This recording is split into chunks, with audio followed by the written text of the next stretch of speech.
Orange County Restoration Services, and we got a call from a client who wanted us to do an inspection at his property. So we're out here, and he said that the roofer found some evidence of rats in the attic.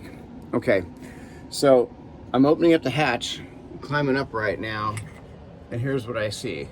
Huge piles of rat poop and rat traps, and this is not good.